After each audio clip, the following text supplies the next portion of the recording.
Hi, welcome to Happier Ladies, a podcast where we discuss all things related to the Happier and Happier in Hollywood podcasts. We're sisters And super fans. who can't get enough happier. So we created our own podcast to keep the conversation going. I'm Malika Amandi, a SoCal native living in Western Massachusetts, a new mom, and an entrepreneur. I'm here with my sister, Azizi Williams. That's me. I live and work in the LA area. I'm a not-so-new mom, and I'm an education professional in the independent school world. In this episode, we discuss the power of questions and then share listener suggestions. But first, Azizi, when I was traveling recently, I saw a flight attendant that had my same backpack. Ooh, what a good endorsement, Malika. I know, I felt so validated. Hers was black and mine was purple, but it was the same design, same brand on Amazon. And I was just like patting myself on the back, like, yep, I made a good choice. Did you guys do a fist bump or like a head nod or anything? No, she didn't even see me. She was going somewhere quickly. You knew. I knew.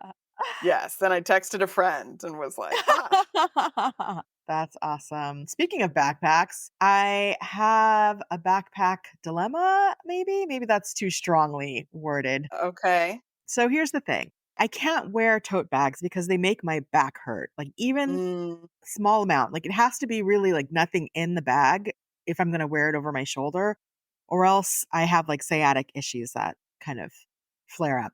So I have gravitated towards a backpack, but I'm struggling with backpacks feeling professional, especially in like a conference or a meeting space. So I was at a conference this last week and I had recently got a smaller backpack. It's very sleek. It's like black, kind of looks like leather, and it's smaller. It fits all my things in it. But as I was wearing it around the conference, I felt like I was 12 years old. I'm like, mm, part of it is like, who cares? Just you're doing what you need to do to take care of you. On the other side of it, my image is important. Like it speaks about me. And, I'm a little worried about what message am I sending with the small backpack in a conference space. I guess I'm raising it or I'm having these feelings because no one else is wearing it. Like I am the only one with this. And maybe it feels like it's too casual for the space. I don't know. What do you think? Well, what were other people using to carry their things? Everyone really has not like canvas tote bags, but like over the shoulder bags, leather bags, Yeah. everyone has those kinds of bags, it seems. I didn't look at every single person and maybe I'm just missing some things, but it doesn't feel like backpacks are the norm in that setting. Got it. Well, I have two thoughts. Okay. One is that you could go the bag route, the tote bag, shoulder bag, and just have a couple so that it doesn't get so heavy. How do I carry a couple with me? Like I have an armful of bags. If you put one on your shoulder and like one in your hand Okay. on each side, so that's going to distribute the weight a little bit more. Hmm. I do that sometimes at work. I'll have Mm-hmm. like my purse, which fits a lot of things in it, and then I'll have a canvas tote or something else. Maybe there's a place you can set something down or you don't need Mm-hmm. both every time, but you just got options. Yeah. The other thing is, I think the backpack, there are professional backpacks that I've seen, but they tend to be bigger, not bulky, but like wide. So Right. I think the backpack you have is kind of smaller on your back, and Yes. that leans more towards the mini backpack Mhm. vibe, walking around a theme park or like the mall. I don't know. I can It's casual looking. Like, I get it. It's true. That is what is at theme parks, those smaller bags. yes. You're right. I think if you go more towards like the ones that can fit a laptop in them and are maybe flatter but like sleeker, it's like a briefcase in backpack Mm. form, and it actually gives that vibe in terms of the details and the way that it's Mhm. made. Mhm. Very I think sleek. that could help you. Or I've even seen some that they're like backpacks that could also be handbags. Mhm. that have handles So on it them. could kind of go either way. Yes. That could work because then I can carry it in the meeting space in my hands and then when I'm making the longer treks, I could wear it as a backpack. But I think that's a good idea. I feel like maybe I've seen some that are like they look leather and they have nice clasps and closures. Hmm. I don't know what the word for that is. Hardware. Hardware. They have elevated hardware. So it looks more like an accessory. So maybe that's the way to go. Yeah, that makes sense to me. The other option, I don't recommend this, but would be to get some kind of a cart with wheels. Then I can really go full flight attendant, like lean into that. That would be the least, impactful on my body is if I Right. had wheels, but I just don't think the world is ready for that yet. If your concern is standing out, then I don't think that's the way to go. It's so interesting because when I scan a room, when I'm in a conference, I'm always scanning and kind of just seeing what people are wearing. And that just interests me. And there are so many similarities. I don't know how to say this. Like people tend to dress in very similar ways. Mhm. And I guess that's not like a huge revelation, but I'm curious about that and how much do I want to stand out and how much do I want to fit in? And I guess those are sort of enduring themes that we have when we're thinking about style and fashion and all of that. Yeah. The balance.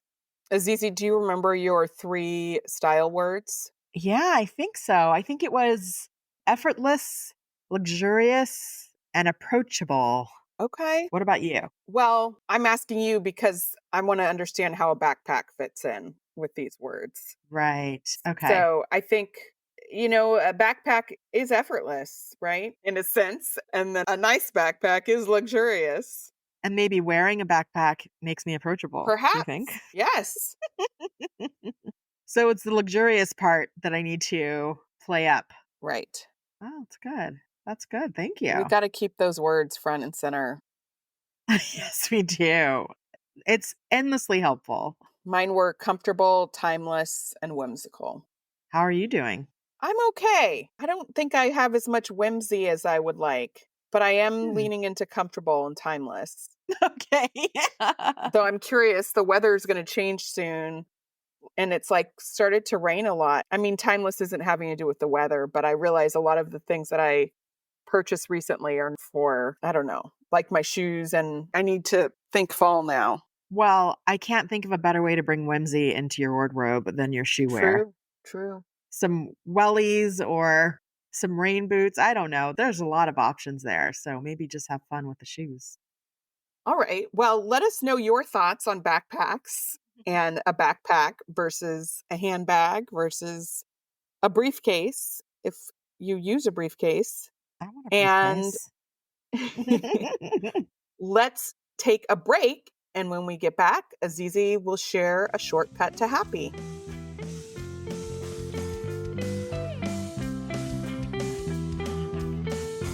Azizi, how's your dinner game these days? Well, Malika, I used to struggle with what to cook for dinner. You're cooking now? Okay. Actually, my husband used to struggle with what to make for dinner. I mean, meal planning, grocery lists, yuck. But then we found Prep Dish. It's a weekly meal planning service that tells you exactly what to cook. And now they've partnered with Instacart, so your grocery list becomes a ready-to-go online cart. Oh, what's in your cart, Azizi? All of the Prep Dish ingredients, plus I can add energy drinks, chili crisp, lipstick, whatever, and check out in just a few clicks. Shopping online is so fun. The meals are family friendly, healthy, and super easy to prep. Dinner is easy to make, and now we look forward to new tasty meals. Prep Dish is offering our listeners 2 weeks free. Just head to prepdish.com/happierladies to sign up. Again, that's prepdish.com/happierladies. Getting ready to step into your career era? Set yourself apart with Adobe Creative Cloud Pro for students. Hone your skills with apps like Photoshop, Illustrator, Premiere Pro, and more, powered with the latest in creative AI. Students save over 55% so you can build a portfolio you're proud of. Launch your future with Adobe Creative Cloud Pro for students. Visit adobe.com/students to learn more.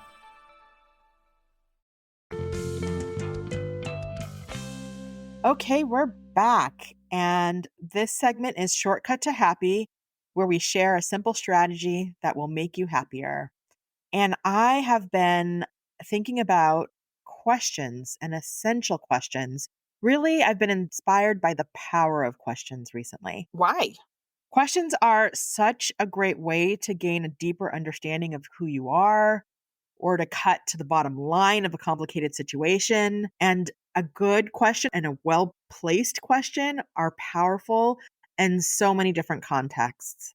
Okay, so I'm with you here. What are some examples of these types of questions? Okay, so Malika, one thing that I think about in the context of work in terms of supporting teachers and curriculum is this concept of essential questions. And the idea of an essential question is when you go into a unit of study with students to think about what is that big, broad question that can really help them to think critically and to grapple and to problem solve. And it helps sort of guide their thinking and the work throughout the unit. So there are a few things to keep in mind when you're thinking about an essential question. So here's the first one.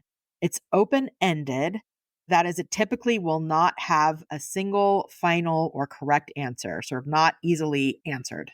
Okay, the next on your list is that it is thought provoking and intellectually engaging, often sparking discussion and debate. The next one is it calls for higher order thinking like analysis, inference, evaluation, prediction. It can't be effectively answered just by recall alone. The next quality is that it points toward important, transferable ideas within and sometimes across disciplines. The next one is it raises additional questions and sparks further inquiry. It also requires support and justification, not just an answer. And it recurs over time. The questions can and should be revisited again and again.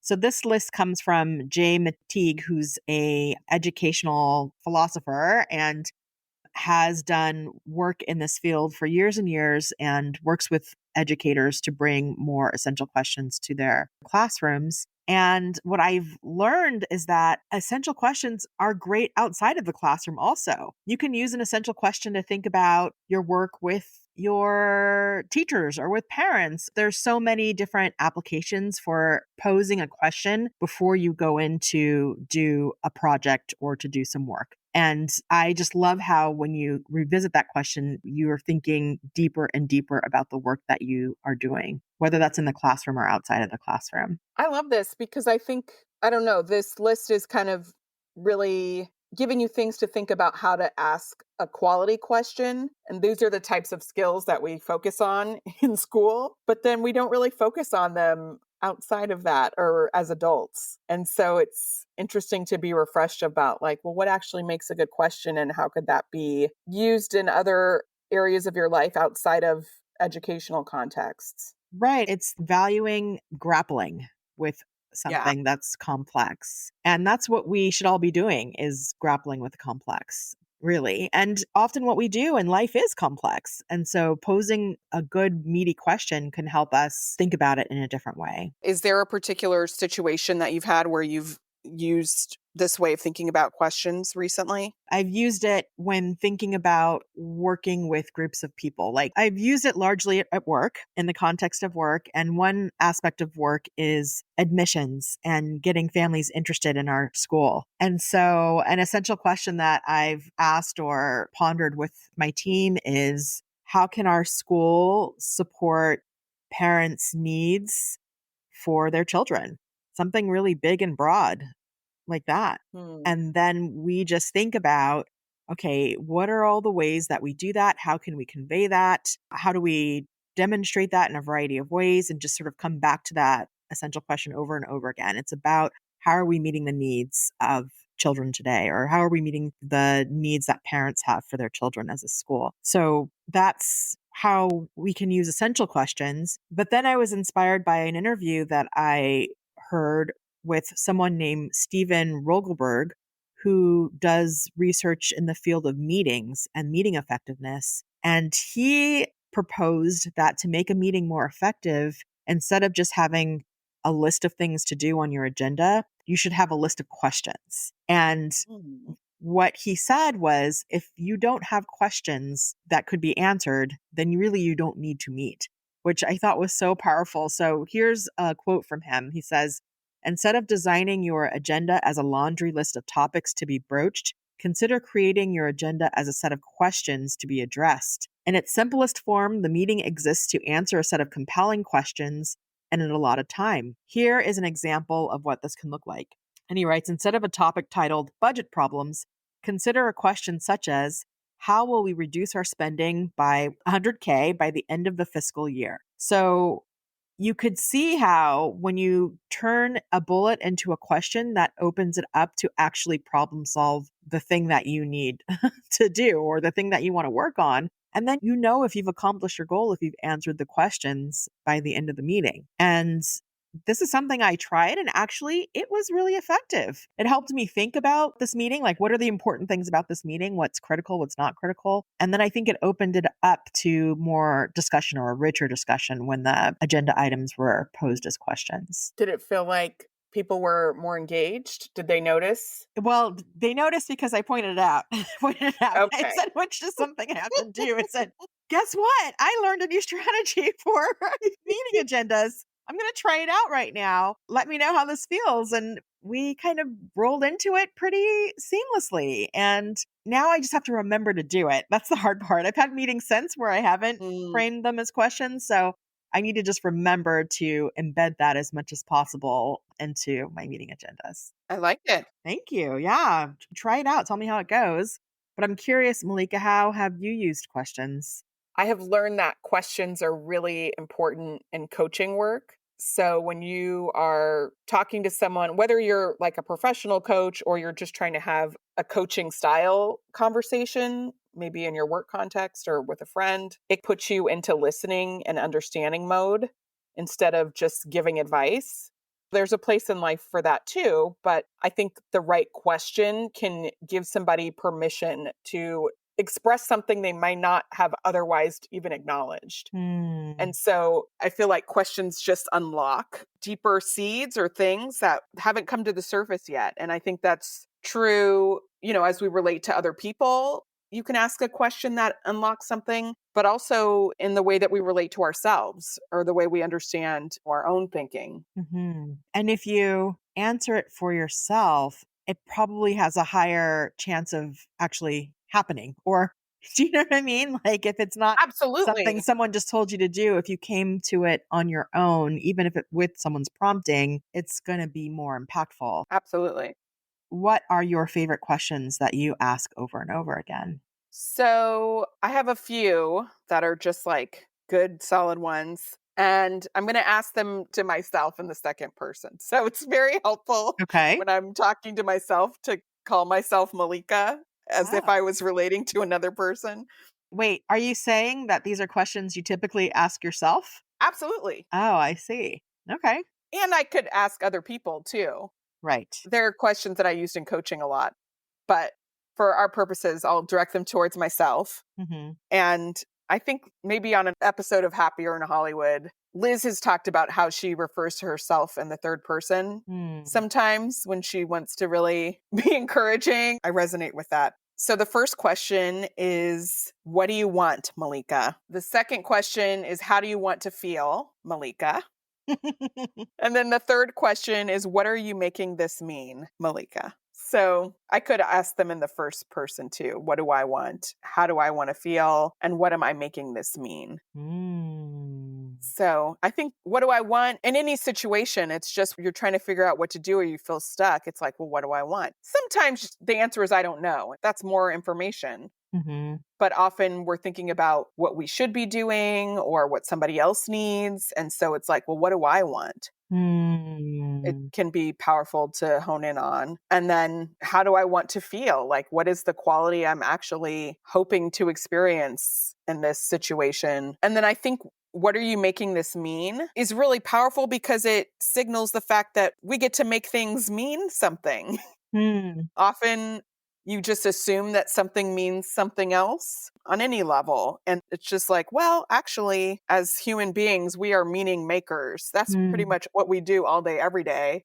Sometimes it's automatic, but it is something we have a choice over. And sometimes we inadvertently make something mean something that's not helpful for us. Mhm. So you talked about this with the Q-tip, quit taking it personally, Mhm. kind of assuming somebody's actions are negative towards you, for instance, when we don't necessarily have information to support that. But just asking that question is helpful to understand, no, I've got a role in this situation. My perception is something that I control. Yeah. These are so powerful and they seem easy and they are not easy. Even Mhm. something like, what do you want? You could really struggle with that for a while and really need to reflect on what is it that I really want? That's such a powerful question. And then I love the reminder that you make the meaning after an event or there's an action, there's something that happened, and you decide what it should mean for you. No one else can do that. And that you have the power to shift what it means to be something that's helpful to you or positive. I think that's a great reminder. I think this comes up a lot as I relate to my son. Mm. And he's in his toddler era, and sometimes he's mean, you know? Mhm. What? Like, No, not a 2-year-old. or he'll do something where I, like, bend down to give him a hug, and he turns around and runs to his dad or something, Mhm. right? And Mhm. it's just like, okay, before I start crying, like, what am I making this mean? You know? I'm making it mean my son is rejecting me and don't have a Mm. connection or something, and it's like, well, I don't Mm. believe that really. So I can just make it mean that he's leaning into his toddler era, and then I can move Mhm. on. Yeah. What are some of your essential questions, Azizi? One that I like is similar to what are you making this mean? Which is what is the story you're telling yourself? Mm, This is a Brene Brown. I picked this up from my, reading of her work. But it's so impactful because again, it's a reminder that we are making the meaning and our default is to go negative immediately to imagine the worst thing. And the reality is that that is just a story that we yeah. are telling ourselves. But it's also important to acknowledge it because if we don't acknowledge that it's a story, it feels like it's fact or it can feel like it's Yes. truth. And so naming it as a story helps to sort of loosen our grip on this is reality and realize that, oh, no, I actually don't know all the things, or there's still a lot of questions unanswered. And it could be a variety of things, and that this is the story that I'm telling myself. So Yeah. that's one that I come back to quite a bit. And the other one is, what do you need? And this is a good one when I'm working with children, even when I'm working with adults, because we can make assumptions that we know what someone needs when they're coming to you or they're bringing something to you. Maybe they had a difficult day or they have a challenging dilemma that they're sharing with you. And we can default to problem solving or Hmm. trying to fix it. But a good question to ask first is, how can I help you? What do you need? And Hmm. letting them share what would be most helpful. That's very similar to what do you want, Hmm. obviously, is what do you need? Yeah, those are good. I think what do you need is a good compliment to what do you want, because those aren't always the same Mhm. things. Mm. And it is good to distinguish those different layers of urgency. Mhm. And Malika, you have a process that involves questions that's been helpful. Yes. So I did not create this. There's an approach called the clarity process. And I learned about it through a workshop I did in 2017 with the Entertainment Community Fund. So it was kind of put on for working artists. And this woman, her name is Sandy Sufert, created these steps of helping you generate deep questions about your situation to get unstuck. I'll link her site in the show notes. She's got some resources online that you can use to go through this step. But I have to say, like, this is one of those things where she passed out pieces of paper that had the process on it in 2017. And the paper got all wrinkly and used because I was like referencing it. I finally took a picture of it and it's like a PDF, but Mm. it's very valuable because the first time I did it, it was like a maybe 90-minute process, if that long. And when I sat down, I was really confused about my life and my career. And then when I left, I had all this hope and levity and like direction that I was then able to pursue. And that's one of the things that kind of led me to start my own business, even. Wow. I've used it other times in my life, and it's empowering because it's not like you're getting advice from somebody else or you are, reading a self-help book, or not that there's anything wrong with those things, but it's always nice when you have a process that's like actually contained within yourself and you can recognize that like, oh, I actually have some wisdom inside that I just needed some prompts to access. Mm. So, I recommend that you check out her materials. I often say the wisdom is in the room. Everything we need is right here. Yeah. With this clarity process, this is something you can do with yourself. You don't need someone else to do it with you. You can do it yourself. You kind of do a big brain dump of different questions about your situation, and then you pick a few questions to focus in on. There is a piece that is around developing a statement. So there is one element that's not a question, but it's just kind of distilling maybe what the problem is Mm. and why you feel stuck. And then there's like a part of the process that involves post-it notes and kind of writing things in Mm. pairs. And then you Yes. create categories. And then, yeah, it kind of guides you to some action steps. And will you be able to share that process? I'm going to share her resources online because I don't want to give away her materials, Right. but you can, through her website, you can find out more about it. And I think there's a course you can sign up for. That's great. When I think about questions, I can't help but bring up Simon Sinek's work, Start With Why, his book. I loved that book the moment I read it. I think it's the questioner in me that maybe this is all about the questioner in me. Yeah, Actually, that's wait a right. minute, wait a minute. It always comes back to the four tendencies. So I think it's about the questioner in me that I am constantly questioning and so, inspired, motivated, moved by the right question and start with why. It is about organizational clarity, about why does your organization exist? And you cannot move forward without everyone having a deep understanding about why you are there. So that's something I am always revisiting and bringing back. So I would be ashamed to not mention Simon Sinek's work. His podcast is amazing also, by the way. I don't know if you've ever listened to Oh, it. He's got a great podcast. So I'm thinking about adding an essential question to the trifecta potentially. Maybe an essential question for my work throughout the year, maybe related to work, maybe not. But what's a big, meaty question I can ask myself about how I want to show up or about relationship? Or I don't know, it could be about any focus to go alongside my 24 for 24 and to go alongside the one word theme, all of those things. So, a question that I'm grappling with right now, or that I'm potentially posing as I'm heading into the new school year, is how can my consistent actions create stability for a community in an unstable world? Thinking about that. ooh. Ooh, right? Just wanting to revisit that. And there's not one right answer, and it's not an easily solvable question, but it is one that helps me think about my relationship to my work. And yeah, something like that. I can see how it can be really powerful to think about a personal question, a personal essential question as you go throughout the year. Well, I like this question for your work because you kind of have to do it in order to find out, like you Yeah. could imagine how, but part of the question just prompts action Hmm. to do these consistent actions and to see how it creates stability for a community in an unstable world. It feels like an invitation to Mm. experiment and be curious about that, Yeah.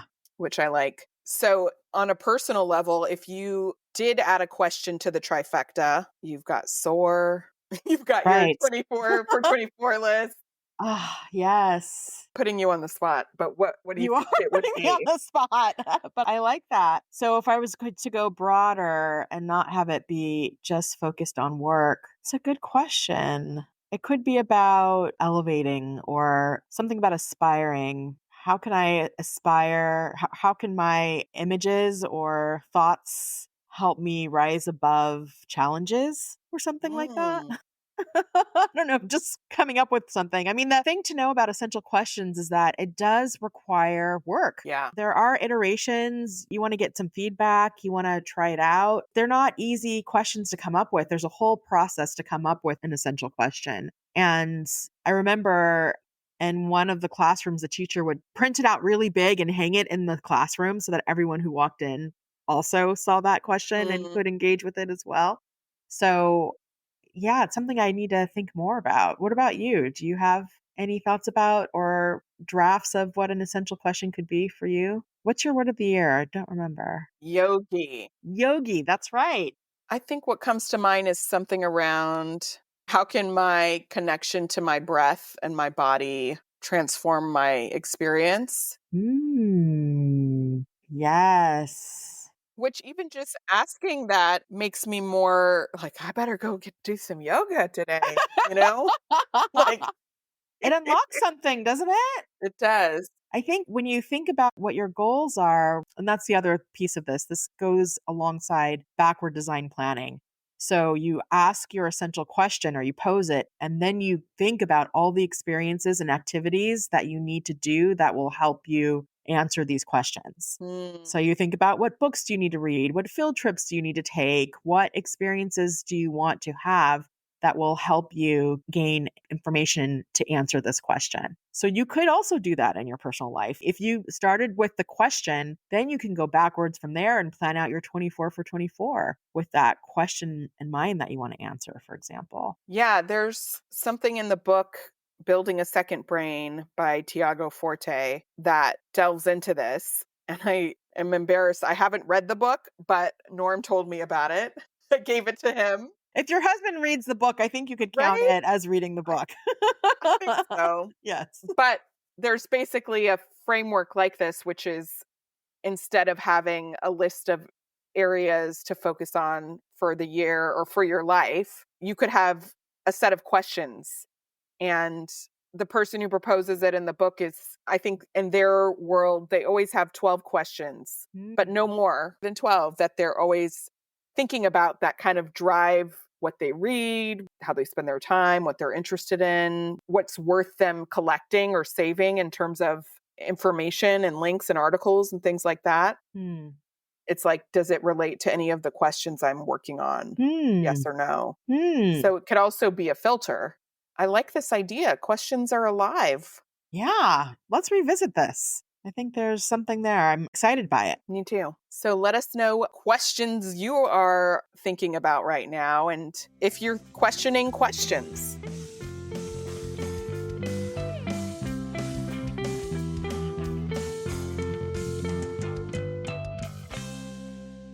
Now it's time for our inbox segment where we share tips and reflections from listeners. Okay, so let's just jump in. We got so many great suggestions, lots of advice based on past episodes and questions we posed and conundrums we had. So we want to share some of the responses in case they could be helpful to you as well. So the first one is from Mary. So this is in response to I think it was a valley about spiders and mosquitoes specifically that were everywhere all of a sudden at the beginning of summer. Mary says, set up a big fan when you're going to be outside to ward off the mosquitoes. So if you have a fan and you direct it your way, I guess that keeps the bugs away. It's a good, helpful tip. Have you tried it yet? No, I actually have not spent a lot of time sitting outside, but I will. I'll think about it. I think I have a fan I could use for that purpose. Yeah. All right. So I posed issue about losing Libby books on my Kindle. So Libby is the library app that lets you check out ebooks and they expire just like regular library books, but when they expire from your Kindle, they just disappear. So I was sharing this as a problem and I got responses from many listeners, Laura, Jenny, Emily, Irene, sharing this brilliant hack, which is that if you put your Kindle into airplane mode, then your books will not move until you are ready. Hmm. So you can't check out more books while it's in airplane mode on your Kindle device, but you can kind of load up which I've done, and then put it in airplane mode. And now those books are there until I finish them. Mm.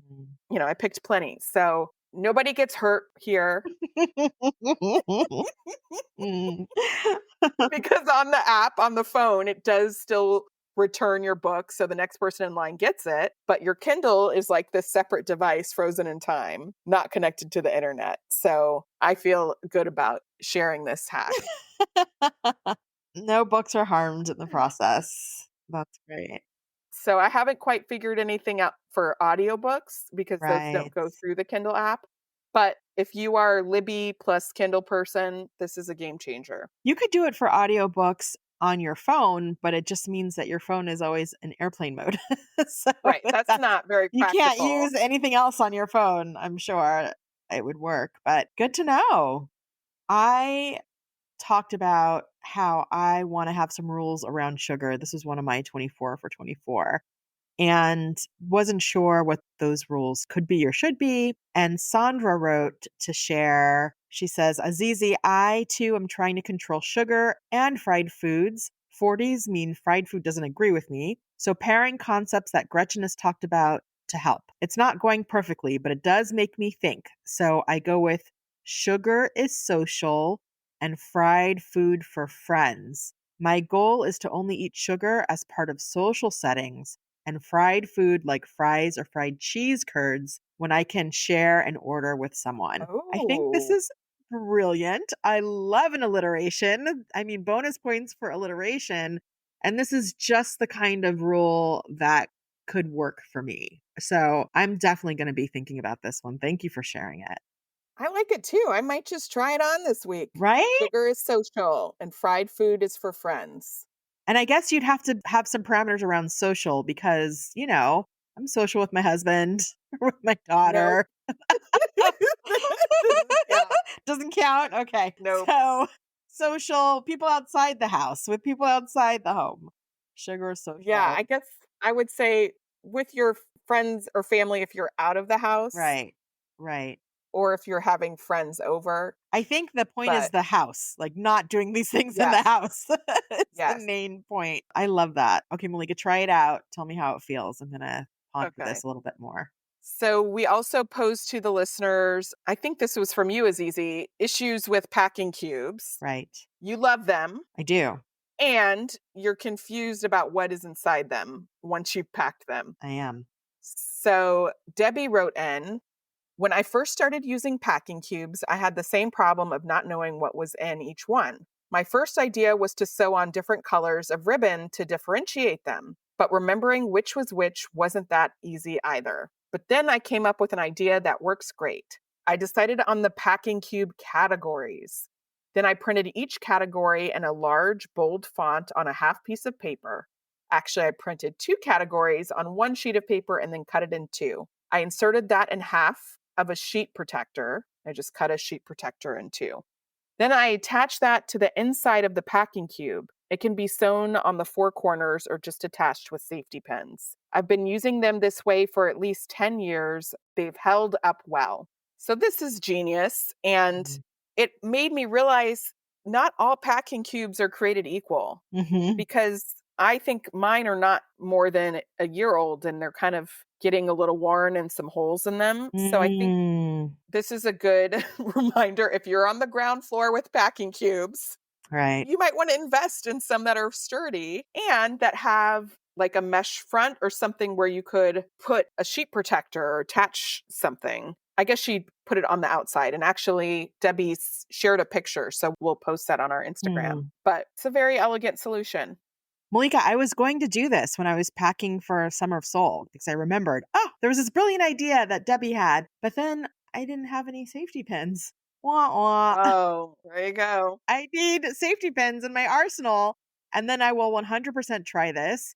But I was fascinated by looking at, I think it was a video that a friend of the podcast, Caitlin, shared that had a YouTuber demonstrating their system for using packing cubes. And their packing cubes were transparent on the outside.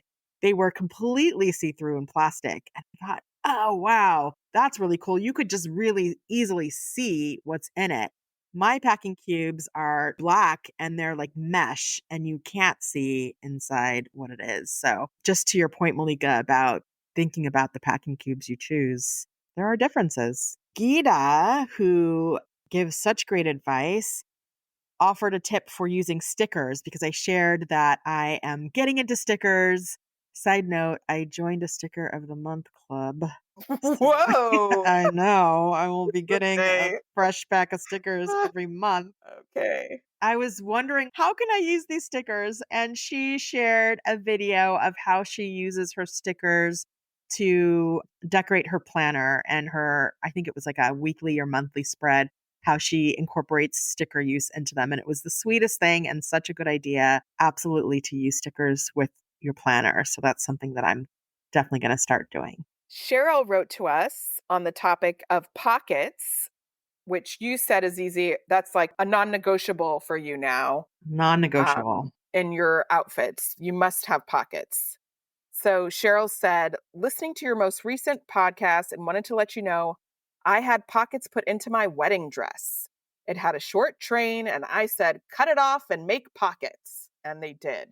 Such a great idea. Malika, it reminded me of when I tried on my wedding dress. I ordered my wedding dress online and you were in Massachusetts. And so we Zoomed together so that you could watch me try on my dress. And when I tried it on, I realized they had pockets and I was so excited. I almost fell over. It wasn't something that I intentionally looked for, but the fact that my dress already had pockets in it was just a game changer. It made me love the dress even more. So, yes, to pockets in your wedding dress. It was meant to be. It was meant to be. Absolutely. Thank you to everyone who wrote in to share your thoughts and tips with us. We really appreciate it. Keep them coming. Visit us on Instagram, send us an email. We love, love, love your suggestions and your advice. Thank you. Let's take a break. And when we get back, we will do peaks and valleys.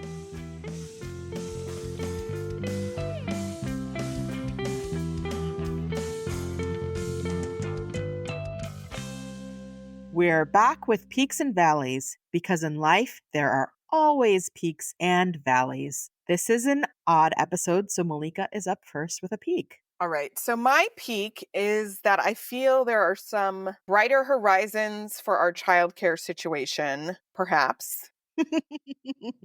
I'll let you know in 2 weeks how it went, but Indigo is on a break from daycare for a couple weeks. And for the first time, we're doing a care share with a couple of other families. Mm. So everybody had kind of different dates when they needed childcare, but most days it's like at least two families do. And we reached out to a substitute teacher in our daycare. So I feel really good. This is somebody who already knows the kids. Mm. I don't have to vet them because the school has already done that. They've already been in their world. So I think that's one of the biggest hurdles with finding new caregivers is like just finding quality people and making sure that you've got similar values and whatnot. And are they available? And there's a lot of steps. So this just cut out a Mhm. lot. And I feel through this care share process, I'm going to be kind of adding two more people to our bench, Mm. which I'm hopeful will be useful at other points of the year too. So Brilliant. I feel like a peak. This is something that I've been trying to plan for and figure out for like the last 6 or 7 months and hadn't done much about it, or just what is the stewing is worse than the doing. Yeah. And so finally, because it was like happening now, we had to take some actions. But now I feel positive. Good. Malika, congratulations. This is something that comes up regularly and predictably throughout the Yes. year. But it was your first full year of having to deal with all the seasons of childcare and different kinds of childcare that you needed while you were working. So, congratulations on this peak. Thank you. And I don't envy you, and I don't miss those times either. I have to say, we are on opposite ends of the parenting Yeah. right now, and I remember that it's stressful. So I'm glad that you have found something that works. Maybe. I guess a drive-by peek to your daughter, Ilea. She's in town this week, and she will be watching Indigo for 2 days. Uh-huh. So, She's part of this plan. yes. I wish there was a visual graphic of the plan. I'm sure there's lots of arrows and grids and multiple people. It's very complicated. Azizi, what is your valley? My valley is something I know I've talked about before, but that's arriving late to meetings. Grr. Mm. I mentioned that I was at a conference this week for 2 days, and I arrived late to one of the days, and there was limited parking. It's in a parking garage. There was just one spot left. It was a narrow spot. I tried to get in it, and I scraped my car. Oh I'm no. sure many of you can relate and have been there. And now there's a little bit of paint on the side of my car. But it's this larger issue. If I had arrived on time or even a little bit early, I would have had plenty of options for parking, not to mention having to walk in awkwardly. And, I need to figure this out. I need to figure it out. There's so many points where things break down that I'm a little overwhelmed Mm. by the what is happening and how can I fix this. And I feel like Gretchen has talked about this before. I need to do a little more deep thinking into why this keeps happening and what I can do about it. Well, I'm here for you to sort that out. I could use some of that myself, but I'm happy to bounce questions if you want to do some co-reflecting. Okay. Some questioning. Yes. Maybe I'll just do some research on resources for arriving on time. I'm All right. Well, that brings us to the end. Azizi, let's leave on a happier thought. What are you going to try this week? going to try to add some stickers to my planner. That's going to make me happy. What about you, Malika? I'm going to try sugar is social. Fried Ah, foods are for friends. all right. That's our new mantra. Thank you for listening to this episode. You can find our show notes in the episode description. If you like us, please give us a 5-star rating and review us and tell a friend. And don't forget to follow us. Send us a message at happierladies@gmail.com and tell us something you liked about Happier and Happier in Hollywood this week. And by the way, we have a link to our survey up on Instagram and in our show notes for our anniversary. We would love for you to take our anniversary survey and share with us what's been memorable for you. Our show was edited by Magnus Bjorgum, and our theme music was created by Wyatt Muncie. And we also want to give a very special shout out to Gretchen Rubin, Liz Kraft, and Sarah Fain for inspiring our conversation each week. You can find us on Instagram at happierladies and on the web at happierladies.com. All right, Azizi, have a happier week. Have a happier week, Malika. Bye. Bye. Hi, welcome to Happier Ladies, a podcast where we discuss all things related to the Happier and Happier in Hollywood podcasts. Uh-oh. Sorry, my microphone stopped What happened? working. Oh no. There we go. Start over? Sure. This podcast is part of the Sound Advice FM network. Sound Advice FM, women's voices amplified.